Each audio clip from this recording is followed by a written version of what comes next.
Thanks everyone for being here. I have the honor of being the executive director of the Idaho Oral Health Alliance. We're a statewide nonprofit that advocates for oral health for Idahoans. And let's see, you've got the slides almost up.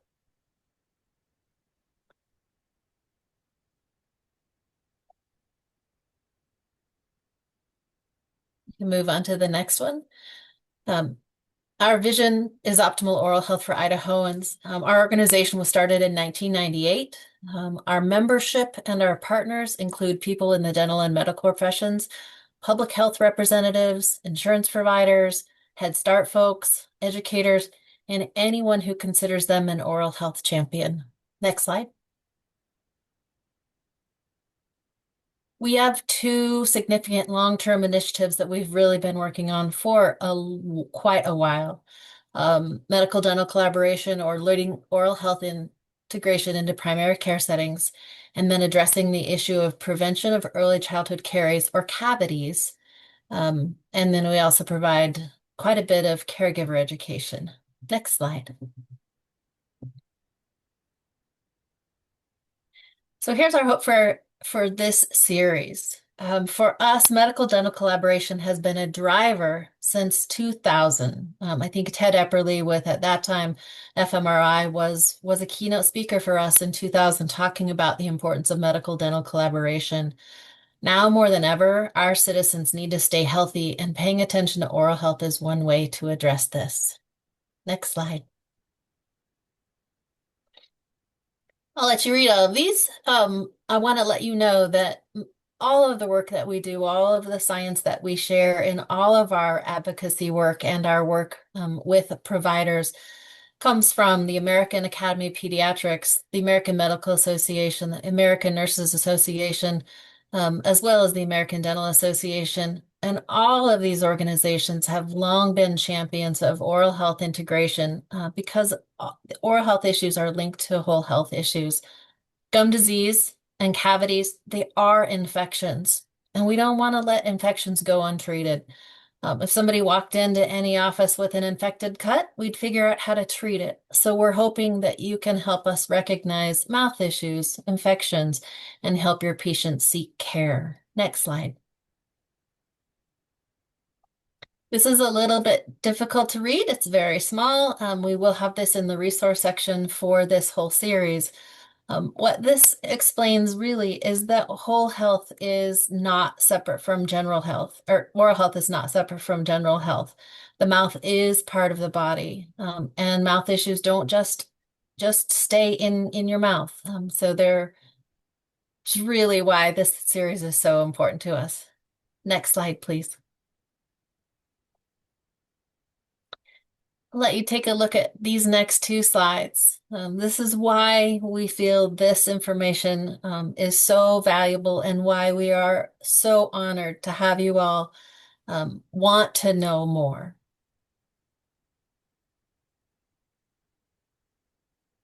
I think you can jump to the next slide.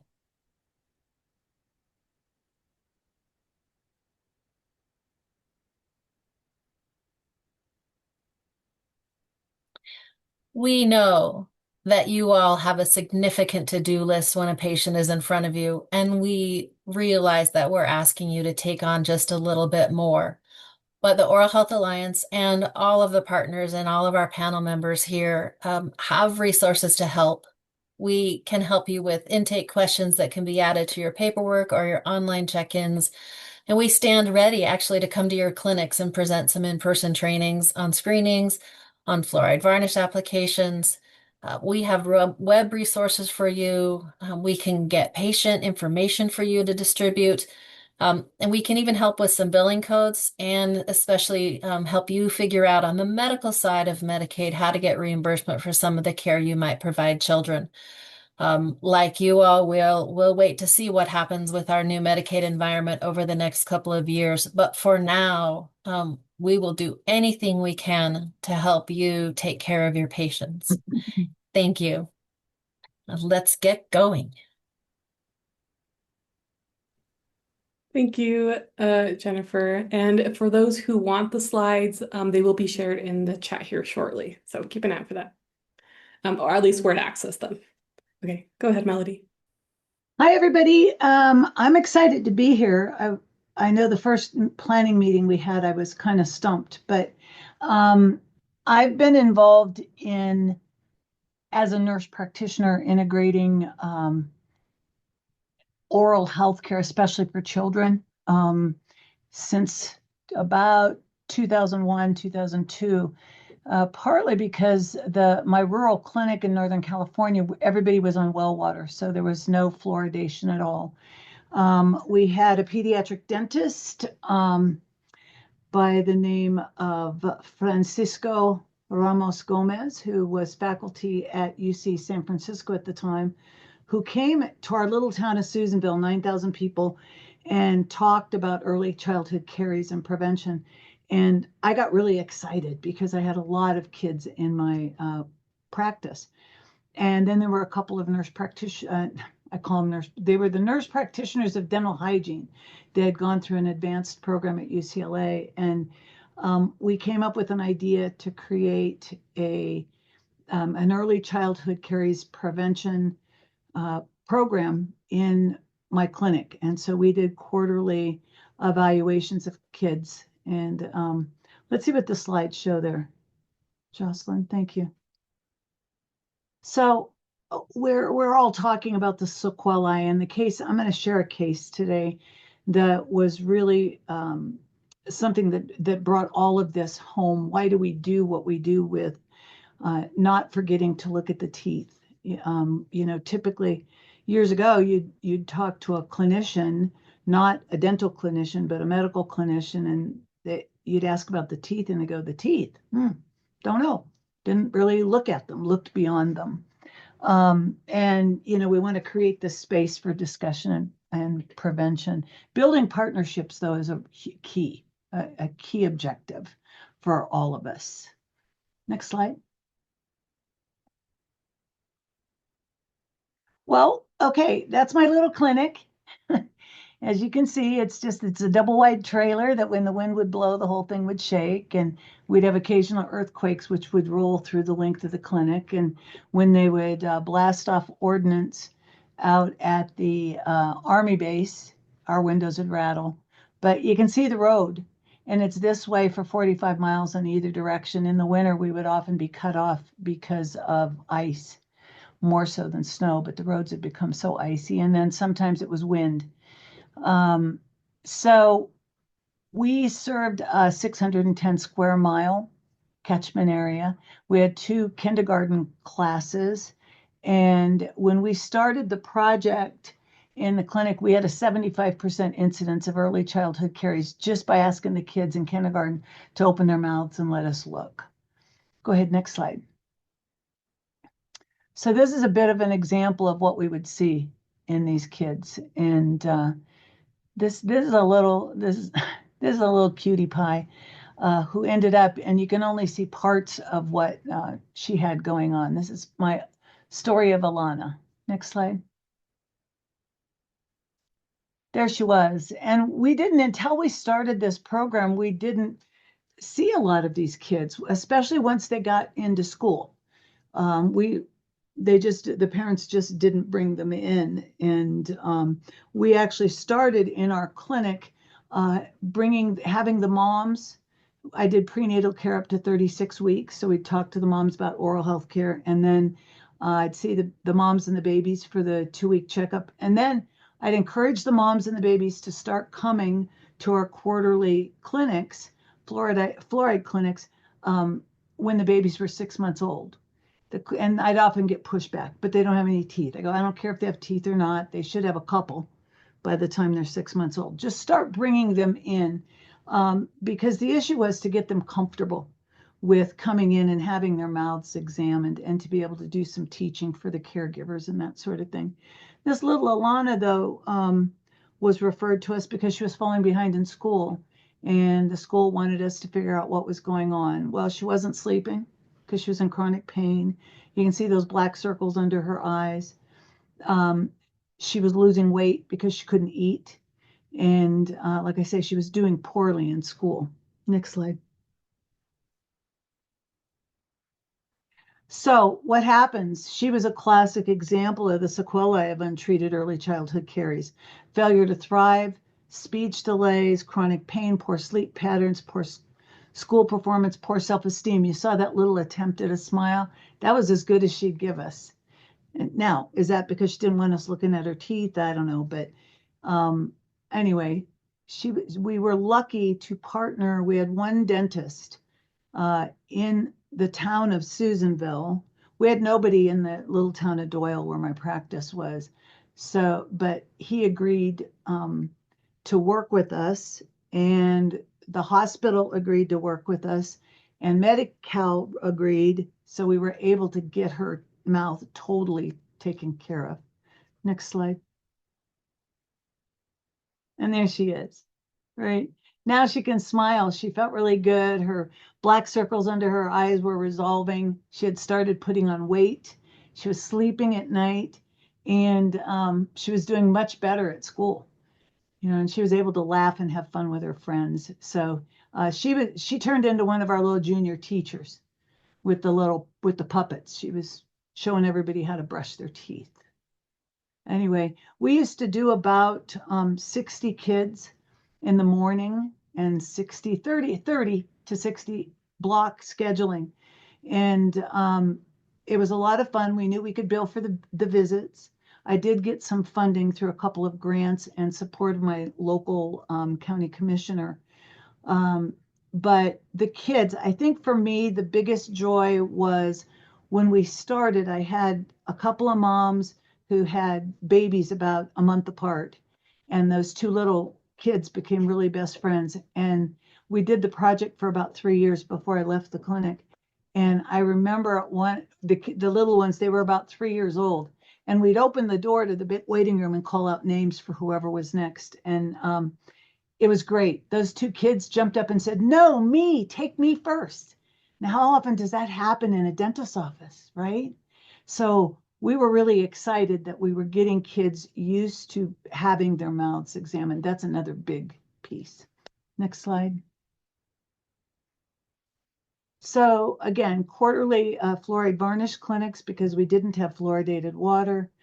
We decreased incidence of early childhood caries. In 3 years, we looked again at our kindergarten classes, and there was only a 25% incidence of early childhood caries in the kindergartens. There were billable visits, and we had a coalition. Everybody kind of came together. The seniors, we had one year we did a Halloween, right around Halloween, and some of my seniors from the community came to the clinic dressed in costumes, and they manned each of my exam rooms with a non-edible thing for trick-or-treating. And the kids were encouraged to come in costumes, and the parents, and we were all in costume. So we just had a really fun day, and the kids got to go trick-or-treating and get all of their stuff. And I played music, Halloween music, and I actually had a family by the last name of Adams, and they marched into the theme from the Adams Family. It was great. Anyway, so I encourage this whole collaboration, and knowing if you don't have access that there are things that we as medical clinicians can add in our medical homes to help prevent this. I think that's it. Yep, there's some references for you.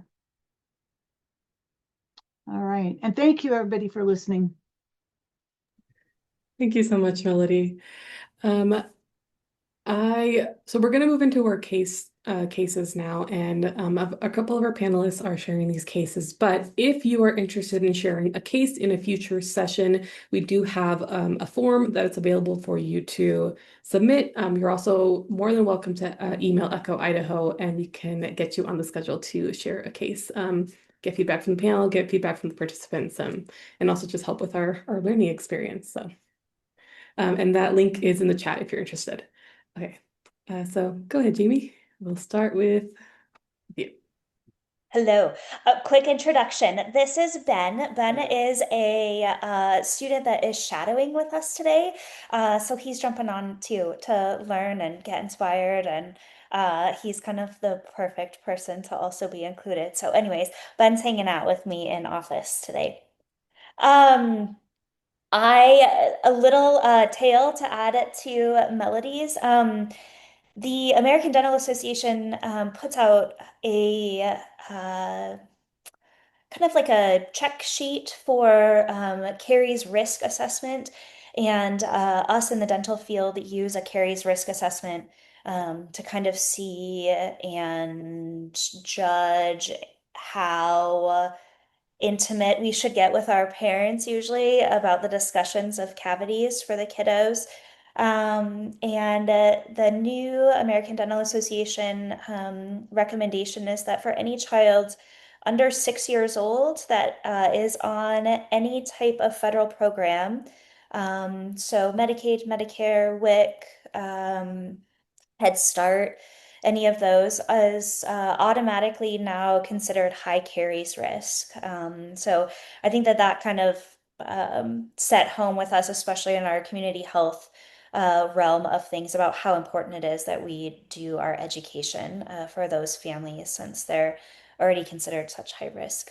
Um, but today I am not presenting on cavities. Instead, I wanted to focus on some things that I think might be a nice addition for those of you that are in more rural areas or in uh, um, like general medical care to know whether or not a dental need is urgent and when and how to refer. So I have a few cases here. We can flip to the next slide. The first one here is a little one, about a year and a half old, a little late to develop his teeth. Interestingly enough, Melody, his parents brought him in before he had any teeth, kind of like, why are we bringing him in? And I was like, there's an education component that's really important, not just looking at the teeth. So, yeah. But then, teeth barely started coming in, and he took a fall onto the headboard at home. This picture was taken by his primary care provider, who is a pediatric doctor here in our community. She sent me the photo and said, how urgent is this? Do you need to see him in clinic or not? Um, so for me, the initial assessment is, okay, tell me a little bit more. Is the tooth mobile? Are the gums bleeding around it?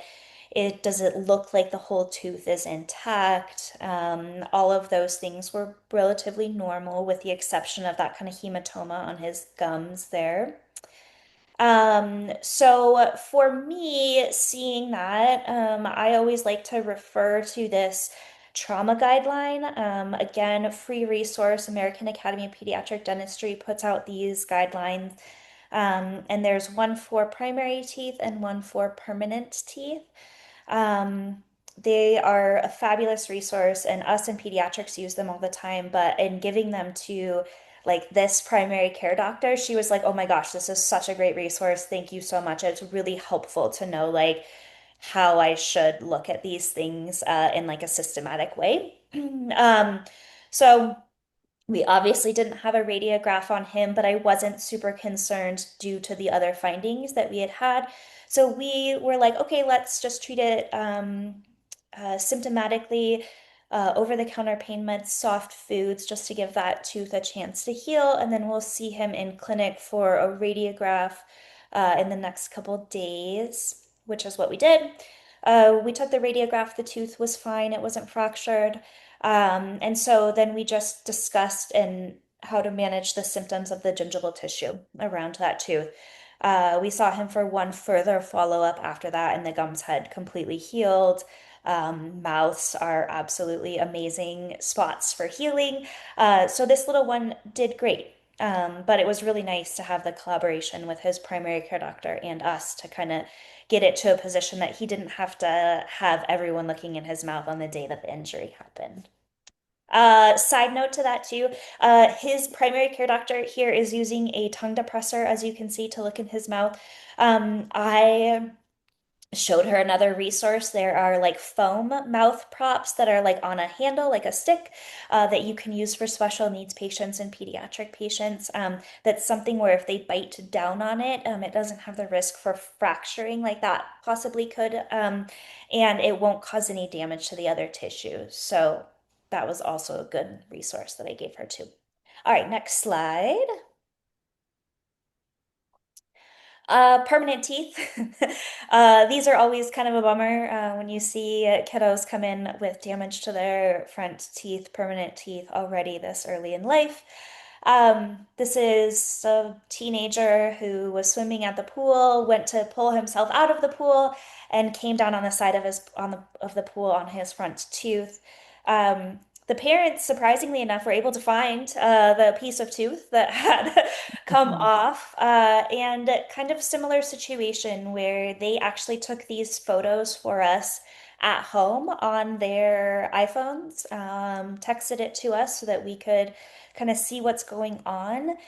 One of the most important photos is that one there actually that shows kind of the inside of the tooth. From that visual perspective, we're able to see if the pulp is exposed or not. A lot of times in these traumas, one of the biggest things is whether or not that tissue inside the tooth is exposed to the outside. If that tissue is exposed, then it's definitely more of an emergent situation. Thankfully for this kid, it was not exposed. So then again, you can kind of like use the trauma guidelines, see what kind of fracture it is. It gives you that nice little kind of visual picture there too, where you can see like, okay, I don't see any exposed nerve center, and then kind of go through the assessment from there. He was pretty sore, as you would imagine, but he wasn't having a ton of sensitivity. So if he had something cold directly on it, it bothered him. If he had something hot, same thing. But it wasn't keeping him awake from sleep at night, which is a pretty good indicator of pain. So he did some over-the-counter pain medications through the weekend, and then we saw him in clinic. Same, took some x-rays, made sure there wasn't any displacement of the tooth. And eventually what we did is took the piece of tooth that had come off and rebonded it. Um, to that fractured area. He was missing a small piece of it because it had actually broken in two pieces, but the piece that they did maintain was really helpful and gives us a much better long-term outcome of that tooth. And aesthetically, the look of it is nice if we can keep those bigger pieces. We can't always bond them back on, but in this case, we were able to. He had been instructed to keep it in milk, which is not a bad idea, but they didn't refrigerate it, and so they put the tooth in a baggie of milk, and when he brought it in, it was really chunky milk, which was kind of gross. So they can they can switch out the milk if that's their recommendation, if they're keeping it in, but it's mostly just to keep that tooth kind of hydrated, and if it's in a, like a protein solution like milk, that is a little bit better solution. The ideal is saliva, but it's hard to create enough saliva to soak your tooth in. So, if it's a short-term thing, having the piece of tooth just like in the cheek, if it's an old enough person that cannot swallow it, is actually the very best, but we don't get that hardly ever. Okay, next slide. So this is kind of a more emergent example. I'm sorry that I don't have any photographs of what this looked like externally.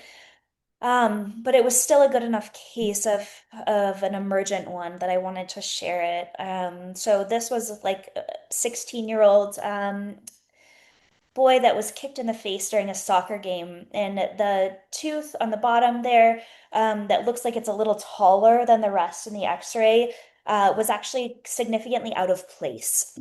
So when you looked in his mouth, it did not look like it was part of the arch. It looked like it was moved forward several millimeters. The gums around the tooth were bleeding heavily. The tooth was significantly mobile, so you could move it. And it just looked like if you went a little too far that you could actually kind of take that tooth out. The x-ray doesn't give it quite enough justice to how bad it looked in his mouth.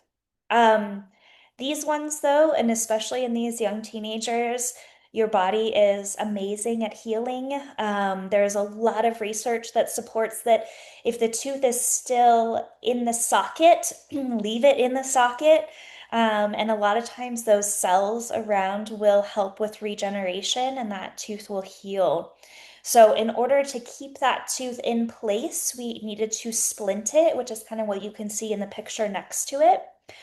So we just did that with a bit of a wire, an ortho wire, and some bonding on those teeth just to keep that tooth in place. The hard part on this particular case initially was that he was bleeding so heavily, and our resin that we bond to teeth requires a very dry environment that we weren't able to get it in the exact position that we wanted it in just because of how much the tissues were bleeding at the time. So we put it on initially, had him wear it for about 5 days, and then come back and reposition that splint into a more ideal spot. But even within those 5 days, the amount of healing that had occurred on that tooth was exceptional. It had done so well. And then we saw him about once every 2 weeks just to assess how the tooth was doing. We tested the vitality of it, made sure symptomatically that he was doing well. And so far, that tooth has done really good. Um, Hopefully it'll do well long term. We never know. We always just kind of hope for the best. But again, on these kind of teenager type situations, a lot of times they do heal better than we think they will. Um, there is another just kind of snapshot of that trauma recommendation on these ones as well. Okay, we can do next slide. The last one's not a trauma, but a good example of collaboration between the medical and dental communities. This is a little girl whose mom actually worked in dentistry, and she amazingly got a really pretty good picture of a 1.5-year-old that doesn't want to show us her teeth from home. Snapped that photo on her iPhone and sent it to us and wondered what she should do. I love the invention of cell phones and the ability to text. I think it makes our communication and collaboration with each other a lot easier. For her, I said, hey, that's not a tooth or gum related issue that I want to deal with because it looks to be much more systemic than that. At the time, we had a hand, foot, and mouth going around quite prevalently. And the mom also mentioned to me that the mom had recently had a cold sore. So my mind was hand, foot, and mouth or primary herpetic, which is really more managed by the primary care provider. So I sent this picture actually to the primary care provider and said, hey, I'm sending her in for you guys to take a look at her. They were grateful for that. In these cases, unfortunately, there's not a whole lot to be done a lot of the times. The provider that saw her did think that it was primary herpes, which those first initial incidences of herpetic lesions can be really bad. So she was pretty feverish. She wasn't eating or drinking well, and those are big concerns, especially in someone this little. So getting her hydrated was the primary motivation of the pediatric group that she saw. Um, she ended up doing very well. She didn't need IV hydration. Mom was able to get enough fluids in her, and she's healed and completely settled.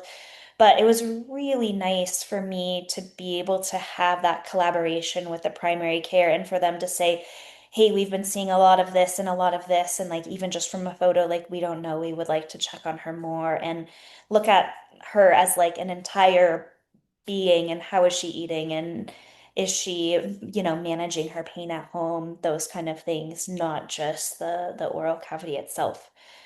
Um, if this was like an older adult, and I think we'll go into this maybe in the next slides a little bit more, but if this was an adult, um, treatment may have been more like, yes, primary care driven, and then ear, nose, and throat. We are lucky enough to have an ear, nose, and throat provider in our like broader community that could biopsy something like this if it was unresolving, or an oral surgeon would be the other person that we would potentially refer to for a lesion that was unresolving. But yeah, great cases. I think we'll have questions at the end, but thank you. Well, actually, as far as these cases, I'm wondering if anyone does have any questions on the Okay, on the ones perfect. we Yeah. just saw. Plus, Oh, I didn't. a couple of the resources have been added that you mentioned have been added to the chat. So thank you to those who helped out with that. Does anyone have any questions on some of these cases that we just talked through?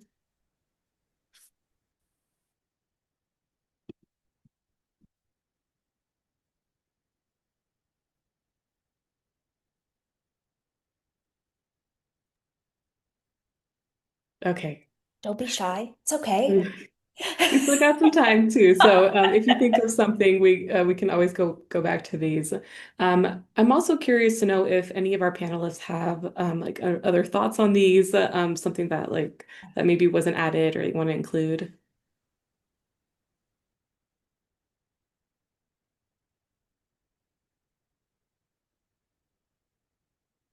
You know, Jocelyn, this is Melody, and I will honestly say that the best thing you can do as a primary care clinician, if you don't have people like readily available 2 blocks away or whatever, is to build those partnerships. And as these cases were that were just presented, you know, people reached out, and I find that really helpful. Then you're able to just call somebody and say, help. And if you've built a nice resource base for referrals, that's helpful. Which hopefully that's part of what this program can give you too, right? Like we're all willing and able to be that resource for you. So if anyone out there listening is like, man, I could use somebody like that on my speed dial, like please, we're happy to help. And I thought these were really good examples and unfortunately very common examples of things that you probably will run into. And, you know, the management was great. Often, and this is a good thing with dentistry, things often look worse than they really are, and especially if you're not familiar with it. So many times, if nothing else, even if there's maybe not a clinical resource close by, like Melody was saying, or you're just not sure what to do, sometimes just reassuring goes a long way, you know, because apparently people have a lot of emotional investment in their teeth. So the thought that they might be losing a tooth, or you know, people start to fast forward, like, oh my God, I'm going to be toothless. So sometimes just knowing that there's often a pretty good way to preserve that tooth in one form or the other can be very helpful for a parent or the child to know.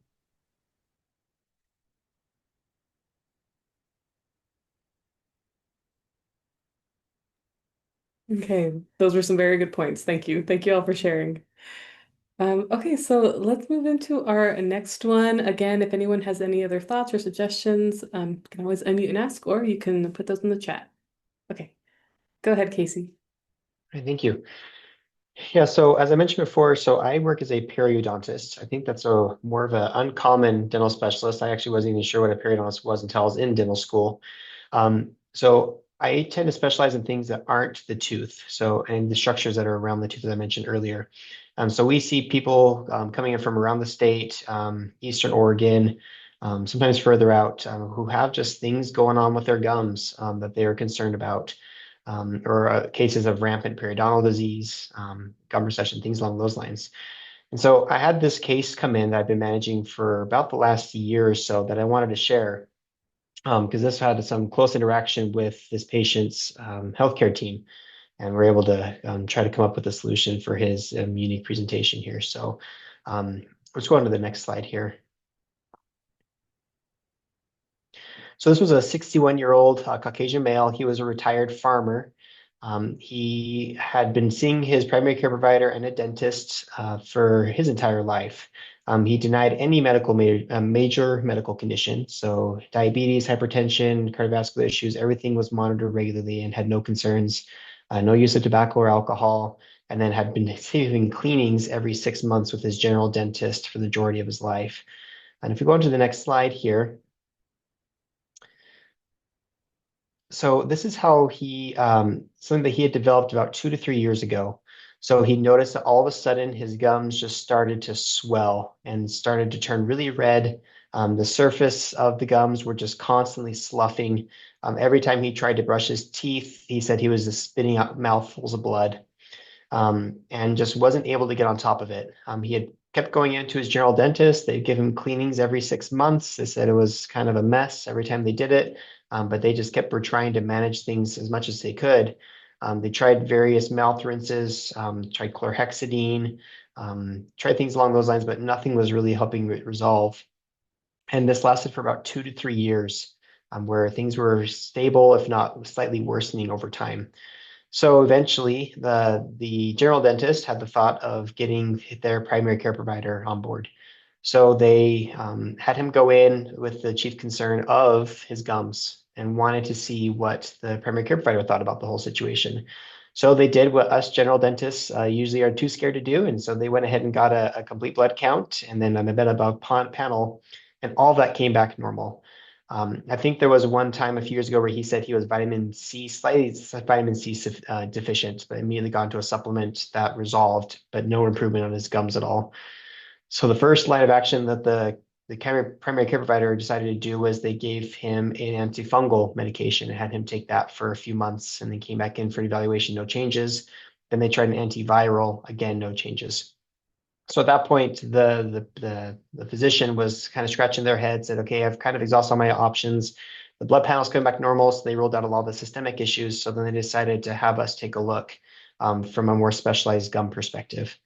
If you go down the next slide here. Here's just some more pictures of kind of how things were looking when I first met him.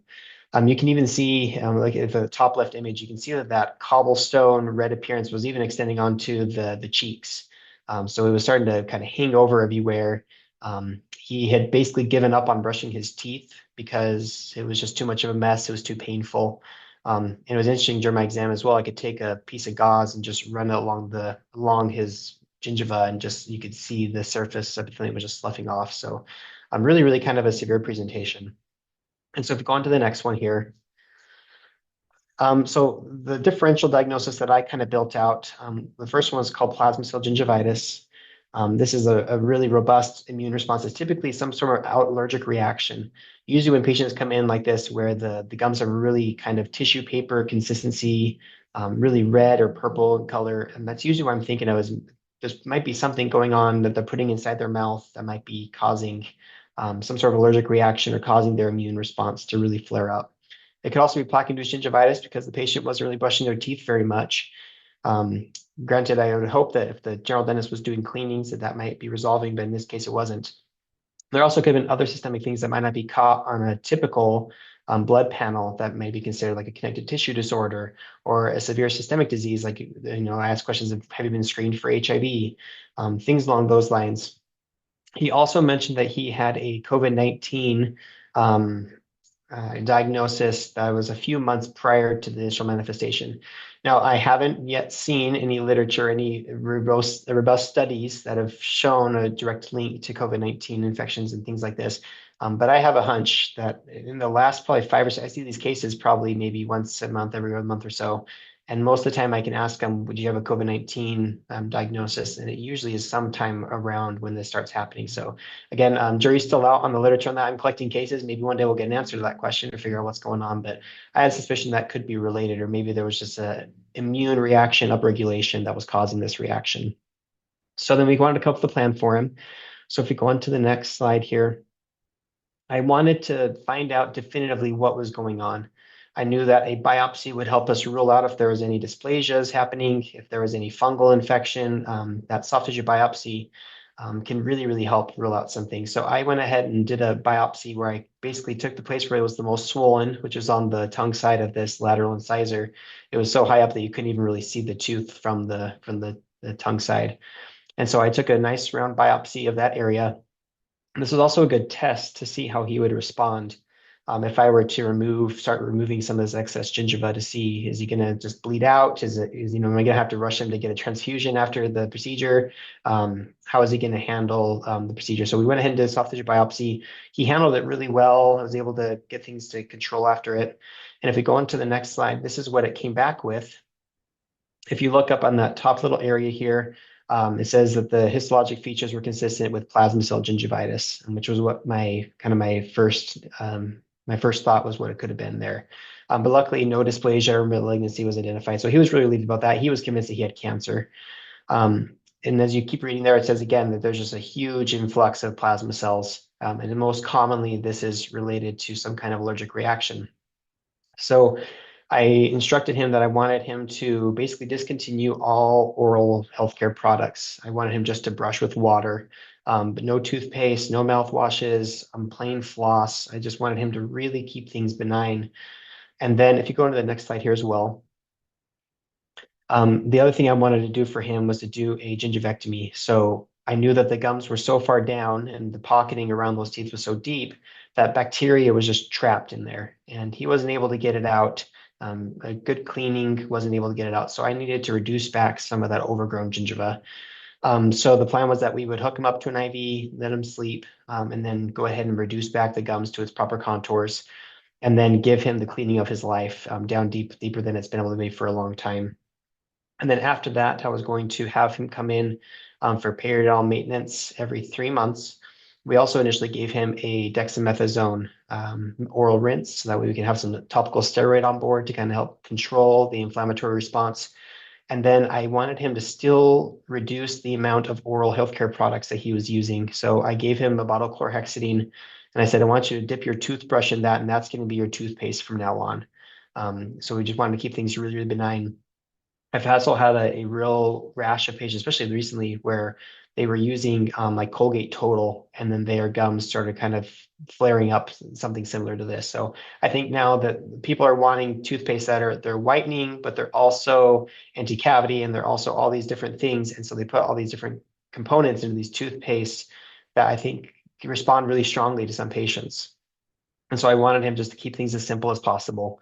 The picture here isn't from this patient, but this is from another case where they presented very similarly. And this was when I did the gingivectomy on the lower side. And so you see, I basically just go in and reduce back the gingiva back to their original contours. So kind of where we would hope to see things residing, and then gave that cleaning to him there as well. And he did really, really well during that procedure. And if we go to the next slide here. So this is how things looked at 3 months out. So I think that by going in there and reducing the biofilm that had built up underneath the gums, cutting out any sort of possible source of the allergic reaction, finally gave him a chance to let things start to calm down a little bit. We kept him on the dexamethasone rinses, so he was using that 2 to 3 times a day.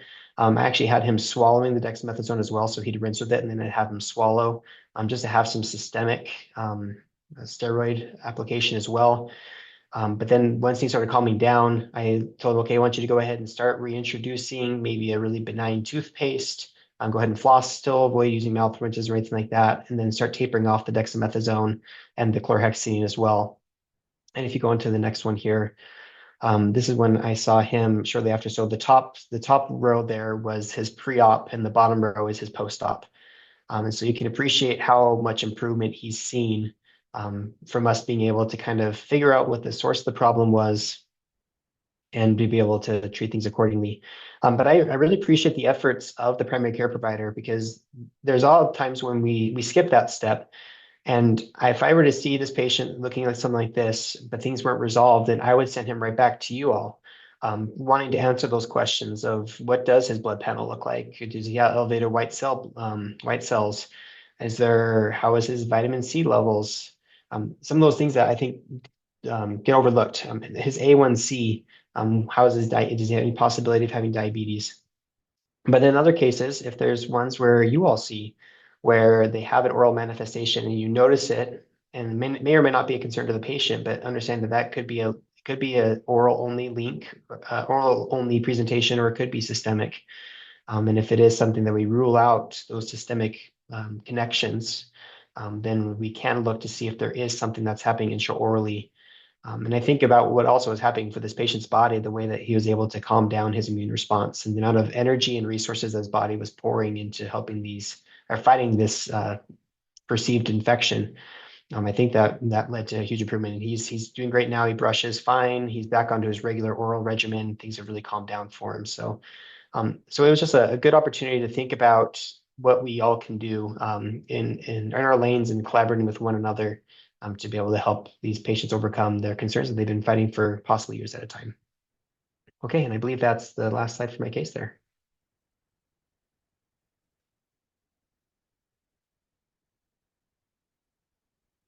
Okay, thank you so much.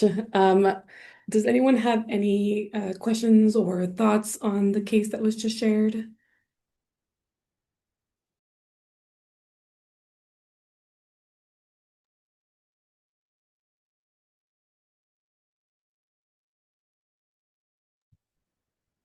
Melody, I see you unmuted yourself. Did you want to add something? Well, I really appreciate the collaborative approach to that particular patient because when people are out in rural communities, is there some way that you think, like the primary care clinician, because I'm thinking if somebody's got to drive like 9,500 miles to get to a periodontist, what possibly is it possible that the primary care clinician could have done the biopsy or what would you recommend in those kinds of situations where travel might be burdensome for the patient? Yeah, it's a great question. So, we do get emails from physicians on a regular basis of intraoral photographs. Okay. And I love to give phone calls to those physicians, kind of talk about what my differential might be, appropriate referrals, Right. things they might try in the interim until they might be able to make arrangements to get with a specialist. I do. Think that Jamie's referral to ENTs, I think, is appropriate if there might be somebody who might be available it might be available before a periodontist or an oral surgeon. Some general dentists also feel comfortable managing a biopsy, something like that. But I think that's the big answer is if from a medical side of things, if an answer isn't found, a biopsy is a good option. And then finding whoever feels comfortable capturing a biopsy like that safely, I think would be the next step. But if a consultation at a distance is desired, again, we do that all the time. And I'd be more than happy to talk with anyone over the phone, look at a picture, and give my thoughts about what they might be looking at. Great, thank you.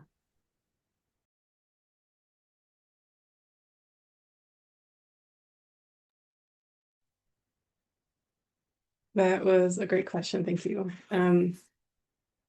Are there any other thoughts or if there are no other thoughts about this particular case, does anyone have any questions for themselves that they'd like to ask the panel? We do have a few minutes to answer short case question if anyone has one.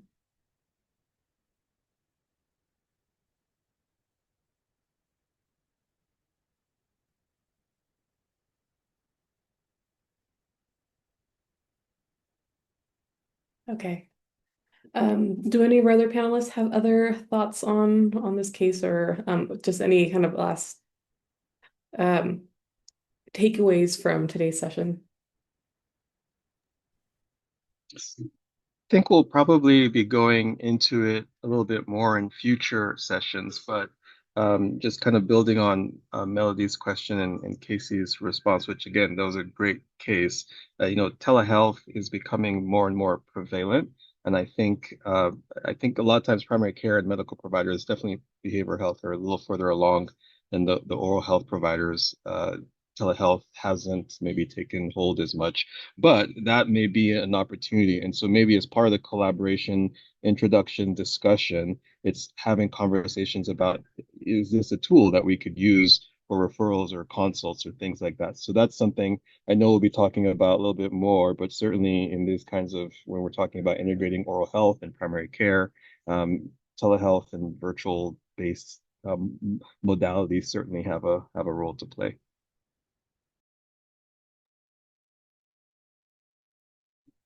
Jocelyn, I'll add something.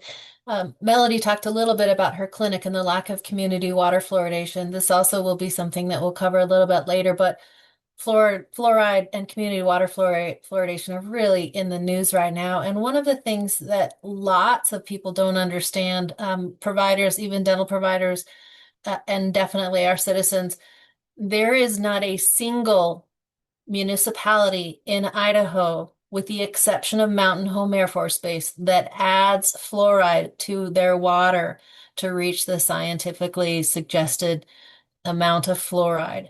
There are some areas where there is too much, and they do a good job of taking that out.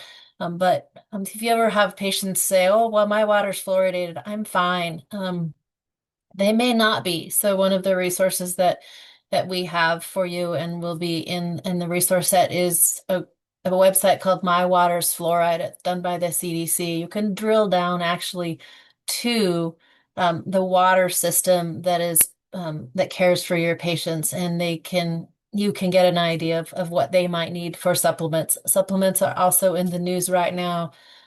We at the Oral Health Alliance are working with our congressionals to beg the FDA not to discontinue the use of fluoride supplements because Idaho has really no ad additional community water fluoridation. So just wanted to I get on that soapbox whenever I can. It doesn't happen in Idaho, so you all, especially for children and pregnant women, are our front resource along with our dentists. Thank you.